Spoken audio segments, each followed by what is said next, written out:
কেউ ক্যাম্পাসে আসলে তার কাছ থেকে মোবাইল কেড়ে নিয়ে রাখা, তাকে তার উপরে অত্যাচার করা, নির্যাতন করা, এই জিনিস ছিল ক্যাম্পাসে। মানুষ ভয় পেত।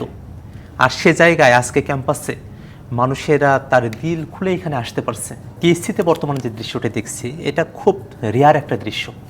কারণ টিএসসি যে গণমানুষের হয়ে ওঠা, একজন রিক্সা চালক থেকে শুরু করে নিয়ে বিশ্ববিদ্যালয়ের প্রফেসর সবাই টিএসসিতে আসছেন। যার যা সামর্থ্য, সেই সামর্থ্য অনুযায়ী সবাই সেখানে কন্ট্রিবিউট করছেন। এবং সেখানে আপনি যদি দেখেন, শিক্ষার্থীরা দল বেঁধে কাজ করছেন। সেখানে একটা সুশৃঙ্খল পরিবেশ তৈরি করেছেন, একটা চেইন তৈরি করেছেন। সে চেইনের মধ্য দিয়ে শিক্ষার্থীরা নারী বা পুরুষ সেই ভেদাভেদ ভুলে গিয়ে সকলে হাতে করে বা কেউ বা মাথায় করে যে ত্রাণ সামগ্রী এসেছে সেগুলোকে তারা রিসিভ করছেন। শুধু কি তাই, তারা হিসাব রাখছেন যথোপযুক্ত, যা হিসাব রাখা প্রয়োজন।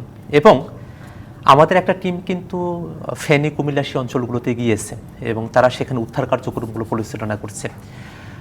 রাষ্ট্রের পক্ষ থেকে অনেকগুলো উদ্যোগ নেওয়া হয়েছে, বৈষম্য বিরোধী আন্দোলনের পক্ষ থেকে যে উদ্যোগ, তারপরেও ব্যক্তিগত জায়গা থেকে এবং প্রাতিষ্ঠানিক আরও অনেক জায়গা থেকে আমরা উদ্যোগগুলো নিতে দেখেছি। এই বিষয়টা আমাদেরকে একটা জিনিস আবার স্মরণ করিয়ে দিতে দেয় যে আমরা যে বাংলাদেশটা পেলাম, নতুন যে বাংলাদেশ আমরা পেয়েছি, সেই বাংলাদেশকে গড়বার মানসিকতা বাংলাদেশের আপামর জনতার মধ্যে আছে। সবাই মিলে একটা নতুন বাংলাদেশ আমরা গঠন করতে চাই।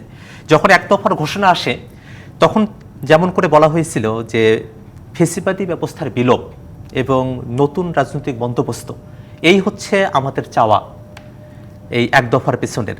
সেই চাওয়াটার প্রতি মানুষের যে এখন পর্যন্ত একটা তীব্র আকাঙ্ক্ষা আছে, সে আকাঙ্ক্ষার কিন্তু একটা নজির এই টিএসসিতে যে মানুষের ত্রাণ কার্যক্রমে এসে যুক্ত হওয়া, সেই নজির আমরা কিন্তু এখানেও দেখতে পাই।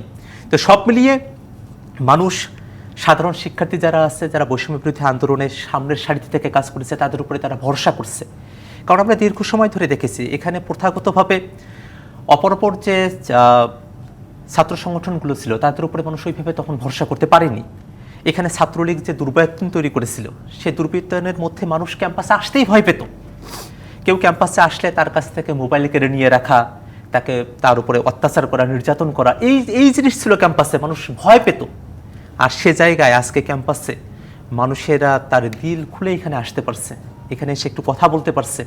এখানে এসে সে তার যে সামর্থ্য, যে ছোট ছোট বাচ্চা 2-3 বছর ধরে হয়তো সে তার কৌটার মধ্যে কিছু অর্থ জমিয়েছে, কিছু কয়েন জমিয়েছে, 10-5 টাকা জমিয়েছে, সেটা কিন্তু সে এসে এখানে দিয়ে যাচ্ছে। তার মধ্যেও একটা স্বপ্ন যে সে সামনের যে বাংলাদেশ, সেই বাংলাদেশটাতে সে সুন্দর করে বাঁচতে চায়। কেমনে? একা না, কিন্তু এই সুন্দর করে বাঁচতে চাওয়াটা ব্যক্তিকেন্দ্রিক না, এটা হচ্ছে একটা সামষ্টিক, একটা সামগ্রিক প্রক্রিয়া, যা আমরা সকলে মিলে ভালো থাকবো এবং সকলের পাশে দাঁড়াবো। এই হচ্ছে এখানকার বর্তমান চিত্র।